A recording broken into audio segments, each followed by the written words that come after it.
For a decade, the story you're about to witness has remained hidden. A well-kept secret locked in time. 10 long years of research, interviews, and tireless dedication have brought us here. It's been a journey of determination, a quest for the truth, and a deep dive into the life of a man who defied the odds. A journey that spans continents, generations, and lifetimes. Today, we proudly present a decade in the making. An interview that unveils the untold story of Fernando Hernandez, the man who became Coca-Cola's #1 mechanic. A tale of passion, perseverance, and Puerto Rican pride, revealed after 10 long years of meticulous work and relentless pursuit of excellence. Ladies and gentlemen, prepare to witness the culmination of a decade's worth of dedication.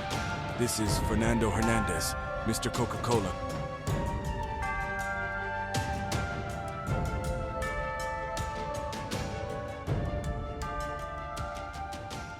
I am here with Fernando Hernandez. Tell me, what city were you born in? Ponce, Puerto Rico. Let's see. And describe your childhood. How was it? Well, I was born in Ponce, Puerto Rico, in Barrio Machuero, and then we moved to the Calle Tocho Final. I was grew up and at the age 11, living over there. I went to first grade in the Escuela Valdoriotti de Ponce, de Castro, and then from there I went to the La Pujar. From there I went to, from 6th grade to 7th grade, I went to La Central, McKinley. From there I went to La Moral Campo. I studied over there. Then we moved to the La Torre area.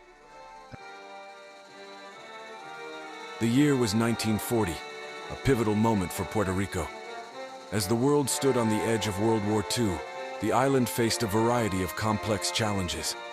Presidential governors wielded power, the educational system preached Americanization, the sugar industry suffered, unemployment and poverty thrived, and political unrest loomed.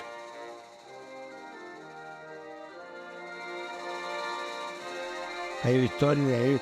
I lived with my father, had a restaurant, used to work with my father. Then we moved to La Playa, de Ponce. Over there, my father had a restaurant too. I used to work with him, and then I used to work with the factory. I was 14 years old. I was working in a factory that made spaghetti. Printing spaghetti. I was one of the boys carried the spaghetti to be printer. Then we started working at truck driver. We moved to the torpedo. Over there, I learned how to drive truck. At 17, 18, I have my #1 license in Puerto Rico. I worked with my father in the truck. I worked for the carrying sugar king. And then I moved to New York. And that's my life in Puerto Rico. How did you meet Grandma? Well, I was a truck driver. I had to go to the town, and there was a tornado, and I was sleeping. When I wake up, I had a dog to let me sleep. When I find the dog to throw out in the car, across the street, I met your grandma. That was in 1958, and June 68. 58. So, And then we started living together. And then that's why we had your Uncle Nandi. Then we had, in 1960, we had your grandfather, your father. And then she went gone to New York. and I came to Puerto Rico. Then I got to New York, and in 1962, that was school. Uncle Gucci was born. And from there, I never come back to Puerto Rico. That 55 years ago. Alright. Okay, think that, describe, to go back into the past a little, describe your parents. Well, my father was a milk delivery man. He had some business. He was at the beginning when I was a child. He was distributing milk door to door of the people. I used to wake up 4 o'clock in the morning and pack the milk daily. From the dairy we went out to distribute it. At 12 o'clock I had to go to school. I finished the route with my father. Then I had to go to school to 6 o'clock. Go over there. In Puerto Rico it was for 8 to 12 school, and for 12, 1 o'clock to 6 o'clock school again. Or whether you don't attend in the morning and the afternoon. So a quarter of your day was at school. Yeah, half a day.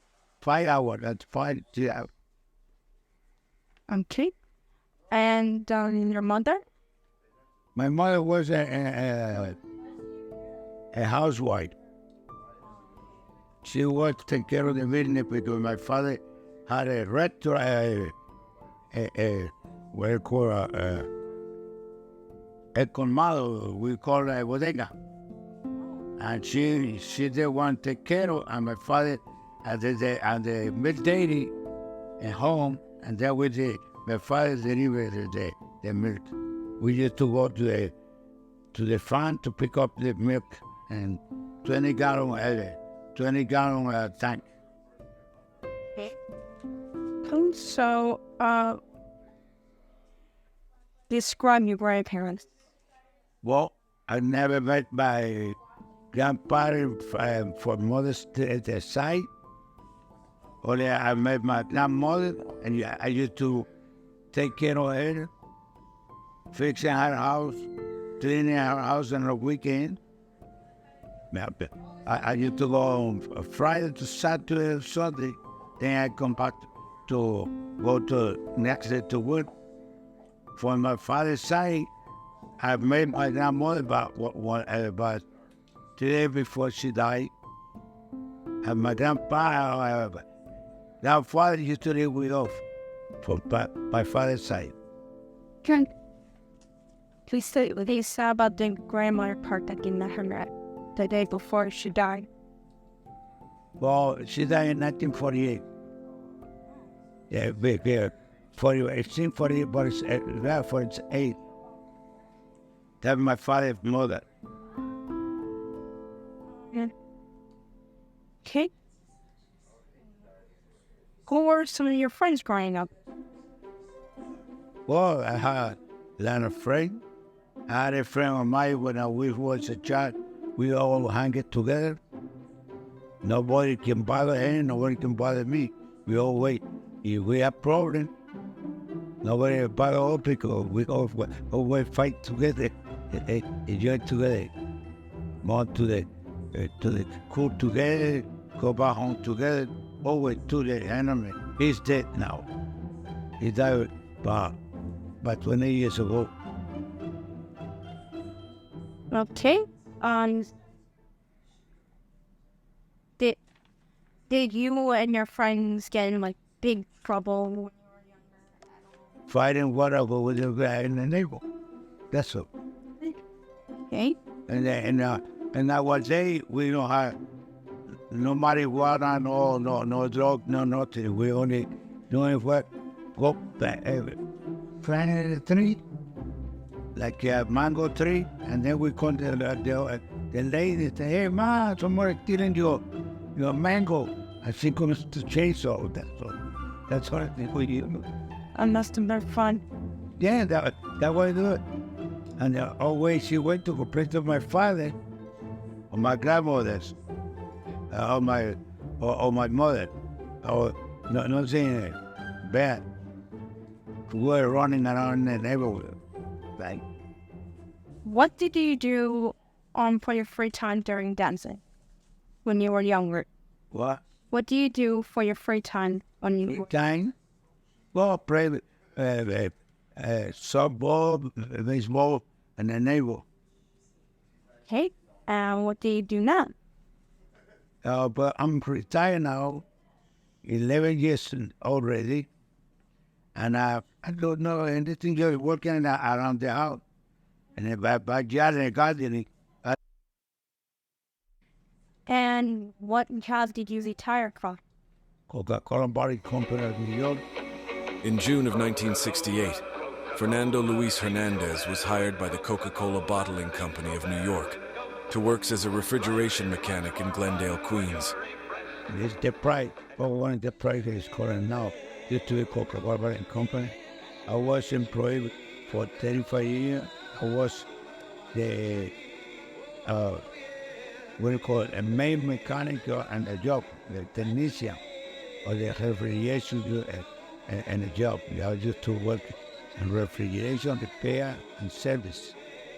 In the shop and out in the street. I used to work in Connecticut, upstate New York, Westchester, Long Island, part of New Jersey, and New Jersey. Did you have any friends at your job, like good friends that might be still like might? Yeah, I have friends. They call me, even my boss called me sometimes. Gary Martinelli called me all the time. That was my general manager. He called me to say hello to me, everything. And the other guy, he worked with me, they told them always comment, white coat thing. They were going to retire this year. Yeah. So on the other two haven't retired yet. No, the other two, they are retired. I don't know, because they sent in the summer. They're young.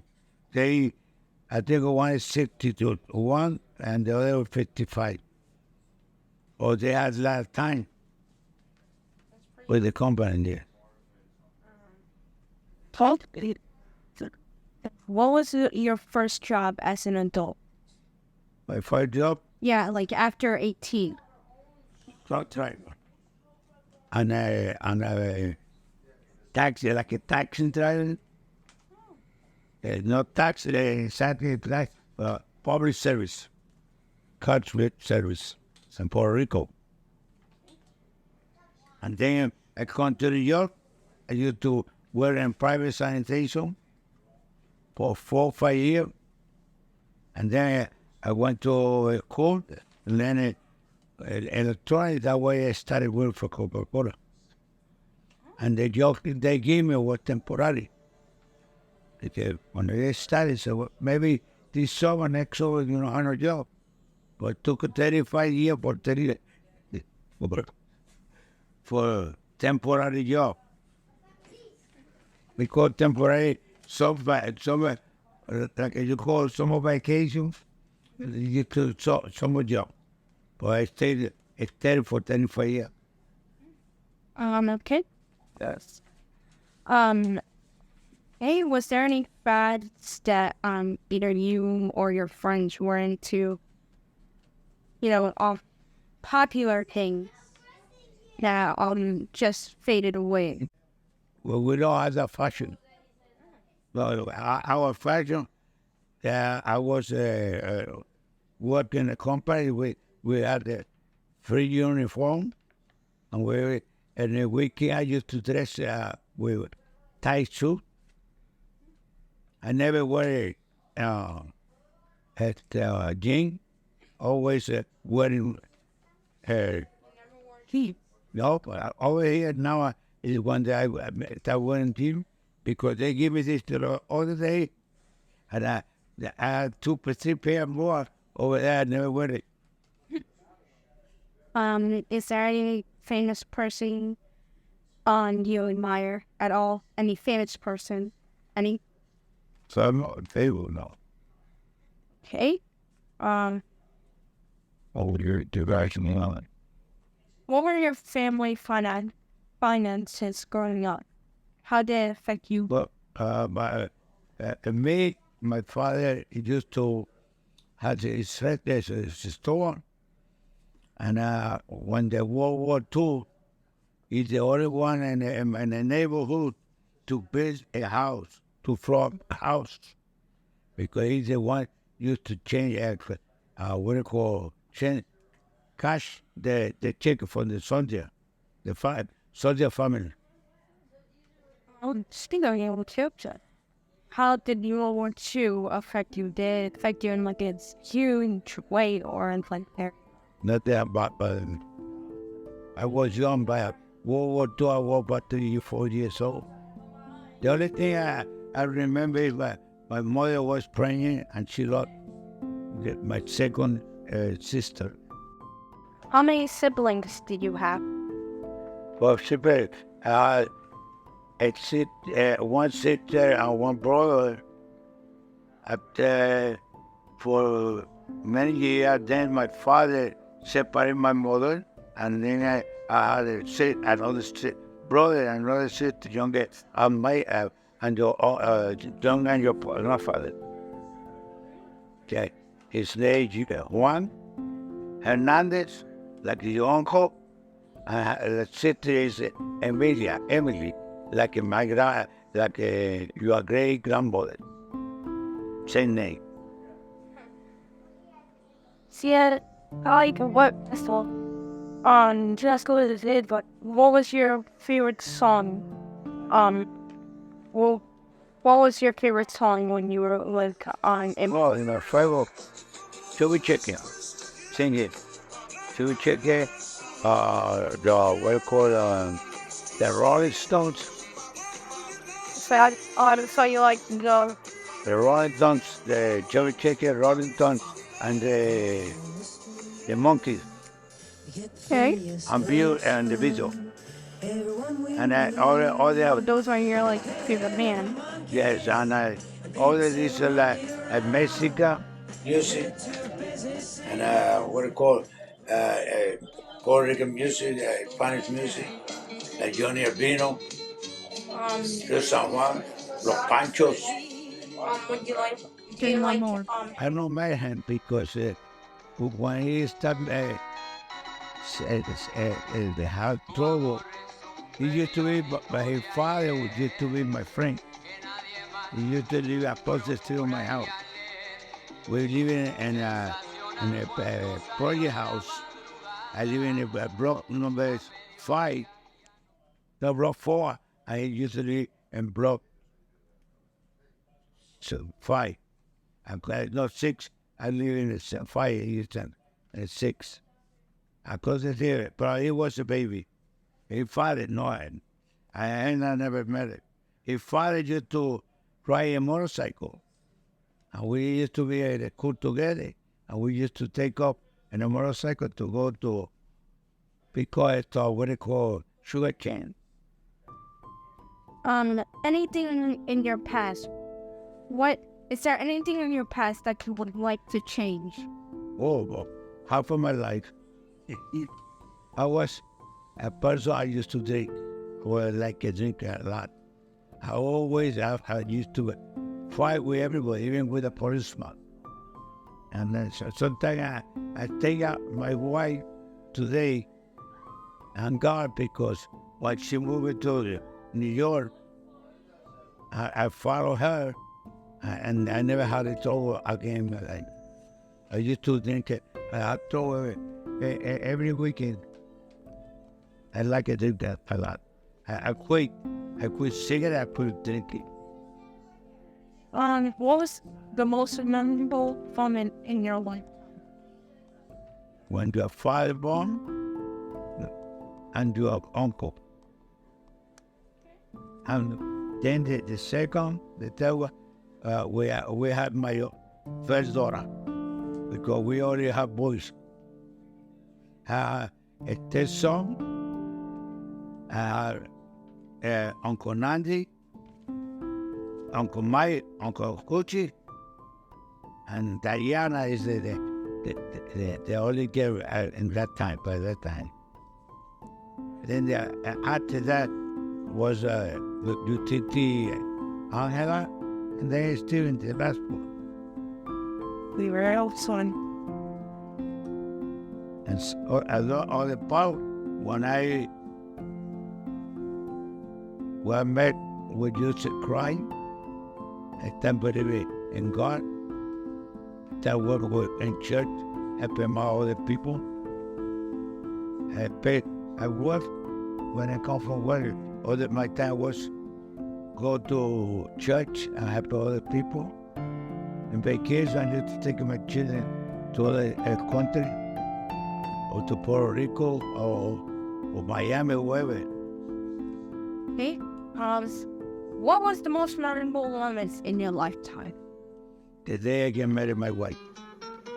In the heart of the Bronx, on December 21st, 1974, love blossomed. Fernando and Carmen Hernandez, surrounded by the embrace of family and friends, embarked on a journey that would span a lifetime. Their union was a celebration of love, faith, and commitment. All 5 of their children stood witness, a testament to the strong foundation of family that was being built. But this story doesn't end there. For Fernando and Carmen, their love was boundless. After those 5 cherished children, they welcomed 2 more, a testament to the enduring love that continues to define their remarkable journey. This is a tale of love that knows no limits, a love story that has grown stronger with every passing day. Fernando and Carmen Hernandez, a family united, a legacy of love. Because my daughter was the one that gave me the ring, and your father and your brother, and his brother, there was an extra wedding. His brothers. Were you ever in the Army or the Navy or tried out for it? Nope. I used to try it out a Boy Scout because I enjoyed the Boy Scout in Puerto Rico only one reason. Because when we go to the movie, we're supposed to be at home at 9 o'clock. Because it's a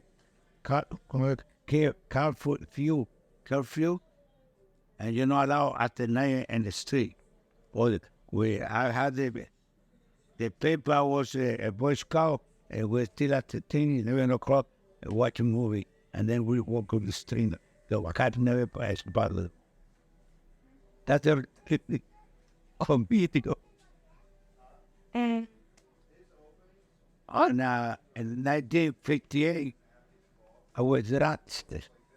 Drafted either to be you're 18, you have to register to the Army and serve the Army. When they called me to service, I report I had a John, Nandi, and Tony. And they told me, nobody come in. We don't need you now. I never coming back. I think that is what. The goals you're still working towards. Well, I like to say, my mom said, see all my grandchildren finish college. Starting with you. You are nephews and all my other children, my daughters. Actually, Aria, she's going to college now. Actually, too. Because the coaches' children, they're already in university at college. When you look back in your life, is there anyone that you remember, anyone that you really remember? And I want to always know that she was my, what do you call I pray aid to the everything I want to do, she push me to do it. Okay. Thank you for interviewing me. Come anytime. And sorry about my English. No.